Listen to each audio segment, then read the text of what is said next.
안녕하세요. 평화도비입니다. 연중 제 12주일입니다. 오늘 마테오복음 10장의 내용인데요. 예수님께서 제자들을 선발을 하시고 제자들을 뽑으신 다음에 이제 세상으로 파견하는 장면 중에 일부예요. 세상에 파견하시면서 전대에 금이나 은이나 어떤 구리도 가지고 다니지 말고 순례자와 나그네들처럼 세상을 떠돌아다니면서 세상에 복음을 전하고 하느님의 나라가 가까이 왔다라고 선포를 하시면서 또 말씀하십니다. 너희들은 박해를 각오해야 된다. 너희들이 내 이름으로 세상의 곳곳에 나아가서 복음을 선포하다 보면은 너희들 분명히 시기, 질투, 미워하는 사람들을 만날 것이고 그들이 너희를 의회에 넘길 수 있다. 하지만 그런 순간에도 불구하고 너희들은 어떠한 마음의 두려움이나 동요하지 말아라. 무엇을 말할지, 어떻게 이 상황을 모면할지를 걱정하지 마라. 왜냐? 아버지 하느님께서 너희를 통해서 모든 것을 말씀하실 것이기 때문이다. 라고 말씀하시면서 제자들에게 어떤 희망의 메시지를 그리고 하느님 나라에 대한 선포를 하라고 하시면서 사명을 부여를 하십니다. 그리고 이어지는 내용이 오늘 복음 말씀 내용이거든요. 두려워하지 말고 복음을 선포하여라 라는 내용입니다. 육신은 죽여도 영혼을 죽이지 못하는 이들 앞에서 두려워하지 말고 나를 안다고 증언하여라 라고 말씀을 하세요. 그러면은 나 또한 아버지 하느님 앞에서 너희들을 안다고 증언할 것이다 라고 말씀하시면서 두려워하지 말고 예수 그리스도를 그 이름을 온 세상에 전하고 증거하여라. 복음을 선포하여라 라고 말씀하시는 내용이 바로 오늘의 복음입니다. 캐나다에 오기 전에 사실 조금 걱정이 있었어요. 제가 그 전에 경험한 곳이라고 한다면 필리핀이거든요.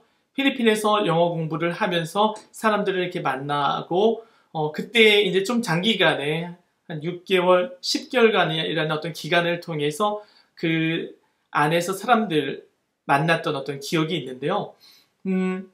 하지만 캐나다라는 곳에 간다라고 했을 때는 뭔가 모른 두려움이 더 앞서더라고요.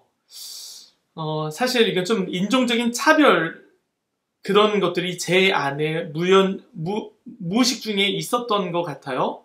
동남아 분들에게 대한 저의 어떤 시각 조금 낮게 본다든지 반대로 캐나다는 이제 백인들이 많이 살 거 아니에요. 특히 이제 퀘벡에는 불어권 퀘베커들이 많이 사는데 백인들 앞에서 내가 어떤 자세로 설 수 있을까에 대한 어떤 두려움들이 있었어요. 어떤 인종적인 제 안에 갖고 있었던 어떤 차별이었던 것 같아요. 열등의식 같은 것도 있었겠죠, 아마도.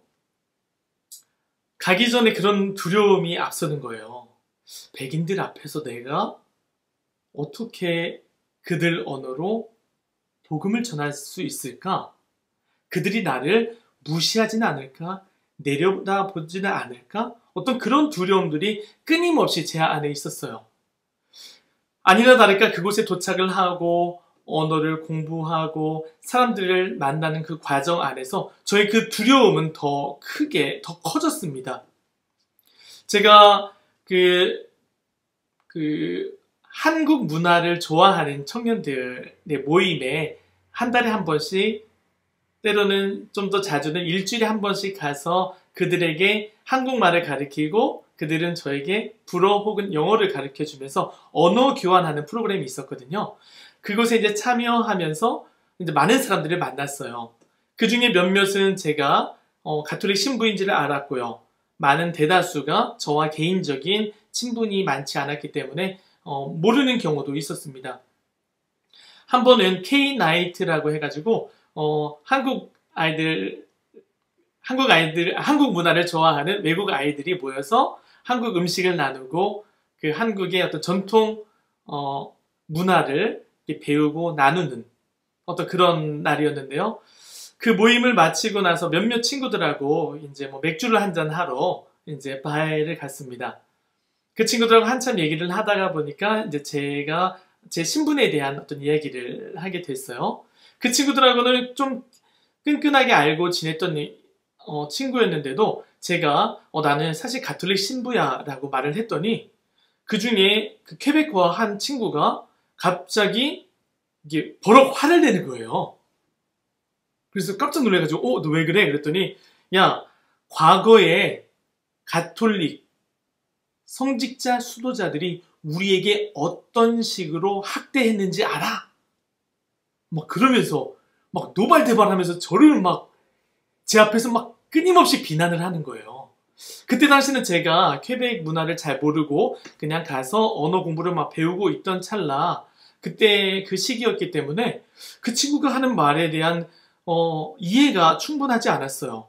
하지만 제가 기본적으로 알고 있었던 퀘벡 문화가 있었기 때문에 이들이 가톨릭 교회 안에서 가톨릭 문화 안에서 많은 상처를 받으면서 자라왔구나 그런 생각이 들더라고요. 사실 1950년대 그쯤에 일어났던 조용한 혁명 그 전에는 모든 게 가톨릭 중심으로 교육, 의료, 모든 종교 모든 게 정치까지도 가톨릭 중심으로 이렇게 왔던 분위기였어요. 근데 제1차, 2차 세계대전을 거치면서 많은 젊은 사람들이 이제 전쟁터로 이제 나가게 되고 세상의 다른 변화된 모습들, 특히 유럽의 변화된 모습들을 보고 돌아왔을 때 본인들이 느꼈을 때 우리가 가톨릭 문화권 안에서 우물 안의 개구리처럼 살아왔구나. 그러면서 이제 정부 중심으로 퀘베커아들, 영국에 의한 이 모든 내용을 설명하기 너무 긴데 아무튼 그냥 거두절미를 하고요. 모든 시스템을 이제 가톨릭 종교 중심이 아니라 정부가 주도하에 교육, 의료까지 뭐 경제까지 이제 다 주도하는 어떤 그런 상황 안에서 가톨릭 때문에 우리가 지금 영국계 사람들 밑에서 억압받고 살아왔다라는 어떤 그런 탓을 돌리면서 가톨릭을 이제 비난하기 시작하는 세속화와 더불어서 그들이 문화, 종교, 역사를 한 400년 동안 이끌어왔던 가톨릭을 비난하고 사람들이 이제 떠나기 시작을 해요. 그래서 제가 그 당시에 갔을 때는 이미 많은 사람들이 가톨릭에 대한 상처 때문에 교회를 떠나 있는 상태였고 수도복을 입고 다니는 사람들을 보면은 손가락질을 하고 때로는 이렇게 당신 뭐 하는 사람이야? 이렇게 와서 조금 공격하고 이런 것들을 제가 좀 몇 번 당했었거든요. 그러다 보니까 수도복을 입고 외부에 나가기가 사실 좀 두렵더라고요. 아마 제 느낌이 오늘 제 일독서의 예레미야 예언자의 어떤 느낌이지 않았을까 싶어요. 예레미야 예언자가 그때 당시 유다 왕국의 멸망을 예언을 하고 바빌론에 의해서 멸망할 거다라는 것을 예언한 다음에 거짓 예언자 사람들로부터 막 비난을 받거든요. 그래서 어떤 그런 두려움의 상태에 있지 않았을까라는 생각을 해봐요. 저도 왜 그때 당시 처음에 그 퀘벡에 갔을 때는 왜 우리 형제들이 수도복을 입고 있지 않지? 왜 교구사제들이 다른 수사 신부들이 수도복을 입고 다니질 않지? 전례 때조차도 수도복을 안 입고 있는 상태들을 제가 많이 봤었거든요. 그게 저에게 참 의문이었었는데 그때 당시 변화된 세상 그리고 사람들이 이제 성직자 수도자들에 대해서 끊임없이 비난을 하고 있으니까 공식적으로 그 수도자 성직자 연합회에서 그러면 우리가 사람들에게 계속해서 이런 반감정을 일으키지 않기 위해서 수도복을 벗자. 로만 칼라를 하지 말자. 어떤 그런 결정이 있었다라는 것을 나중에 이제 알게 됐죠. 그래서 이제 저는 뭣도 모르고 이제 처음에 어떤 모임을 갈 때 수도복을 입고 나가다가 사람들이 갑자기 몰려와서 당신 뭐야? 저는 불어도 못하는데 어떻게 대답을 해야 될지 모르는 그런 상황에서 막 좀 억압받는 듯한 느낌, 수치를 좀 당한 느낌, 어떤 그런 느낌들을 좀 받았었어요. 하지만 그럼에도 불구하고 제가 어떤 행사 있을 때라든지, 그리고 노숙자들을 만날 때, 그리고 어떤 청년들과 행사를 하기 위해서 시내를 나갈 때라든지 다른 데 종교 모임을 나갈 때는 항상 수도복을 입고 나갔던 이유는 바로 있습니다. 거기에는 제 삶의 목적의식이 있었기 때문이에요. 그거는 저는 선교사로서 퀘벡의 지역에 제 스스로가 어떤 노력으로 그동안에 약 400년 동안 있으면서 가톨릭 교회로부터 상처받은 이들의 마음을 알아주고 치유해주지는 못하지만 그래도 제가 예수 그리스도를 안다고 그들에게 증언하기 위해서는 제 수도복을 꼭 입고 있어야 되겠다라는 생각이 들더라고요. 어디 행사 가면은 저만 프란치스칸 수도복을 입고 다니게 되고, 이게 사람들이 특히 젊은이들 사이에서는 OFM, 우리 프란치스칸을 모르는 사람들이 너무 많았어요. 그때 당시 프란치스칸 엠마누엘이라는 제3회 수도 프란치스칸 그 가족 수도회가 있었는데, 거기는 역사가 한 20-30년밖에 되지 않은 신생 수도회예요. 그들은 어떻게 보면은 조금 더 본래의 삶으로 돌아가려는 본질적인 복음화의 삶을 살기 위해서 좀 더 가난을 추구하고, 그리고 항상 수도복을 입고 다녔던 사람들, 젊은이들이 봤을 때는 그들이 프란치스칸인 거야. 프란치스칸 엠마누엘이라는 제3수도회의 어떤 한 형태의 모습이었는데, 그들에게는 일회가 누군지를 모르는 거예요. 우리 OFM 프란치스칸이야? 그러면은 프란치스칸 엠마누엘? 이러더라고요.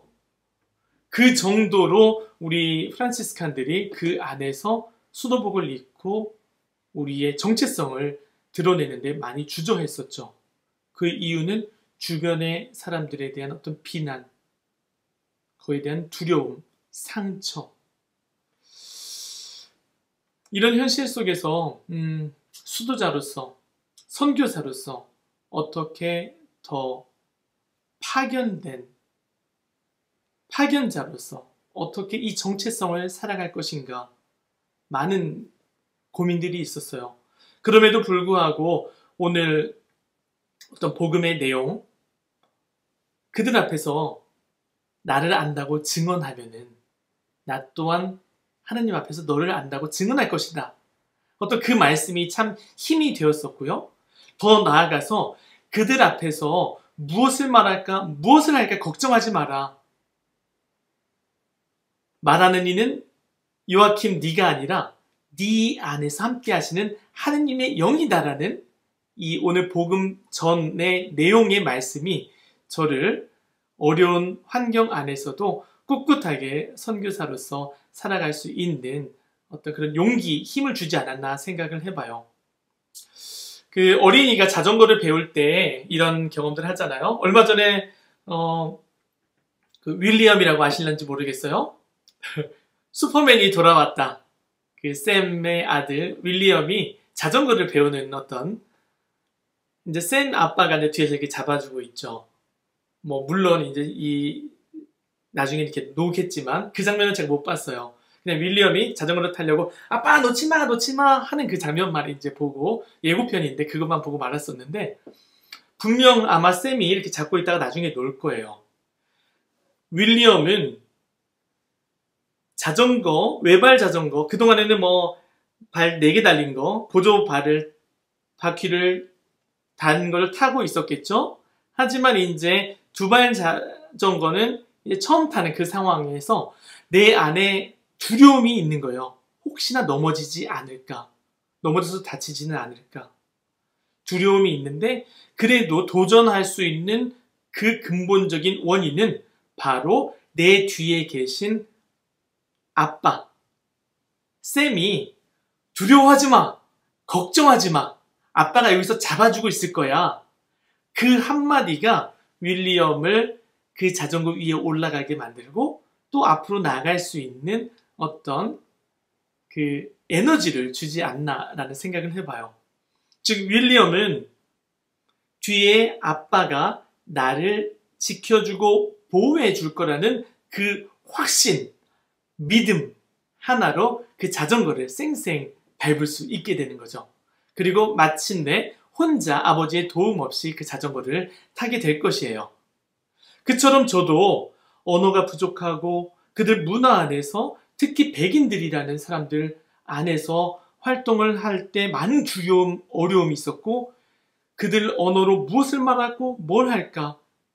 내가 잘 설명하지 못해서 부끄러움을 당하고 수치심을 그리고 자존감이 낮아지는 그런 것들을 체험하면서 그래도 이 캐나다 선교의 끈을 놓지 않고 지금까지 약 8년, 이제 9년째를 살고 있는 이유는 바로 그거예요.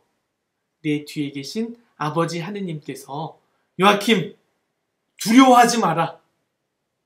내가 뒤에서 너를 지켜주고 보호해 줄 것이다. 내가 너에게 무엇을 말하고 무엇을 할지 알려줄 거니까 너무 두려워하지 마. 걱정하지 마. 내가 너와 함께 있을 거야. 너의 사명, 내가 너에게 이 캐나다로 보낸 사명인 복음 선포, 부족하지만 네가 할 수 있는 안에서 선포를 한다면은 그 뒷일은 내가 다 너를 위해서 도와주겠다. 이 말씀 하나가, 이 확신이 저를 지금까지도 부족하지만 복음을 선포하는 선포자로서, 선교사로서 이 안에서 살아갈 수 있는 어떤 힘이 아닌가 생각해 봅니다. 여러분들 삶 안에서 두려운 걱정의 순간들이 있을 거예요. 항상 내 뒤에 계시는 아버지 하느님, 그분의 사랑과 은총, 그분이 나를 지지하고 격려해 준다는 그 확신 하나로 더 나아가서 내가 하고자 하는 것이 무엇이고 주변 사람들의 비난, 질타에도 불구하고 확신 있게 나아갈 수 있는 게 무엇인가 목적이 확실하다면은 여러분들은 그 길을 향해서 꿋꿋이 나아갈 수 있습니다. 그리고 그렇게 나아갈 수 있는 힘은 바로 두려워하지 말라 라고 우리를 초대하시는 아버지 하느님의 사랑과 은총에 있습니다. 모두들 좋은 주말 되세요. 아멘.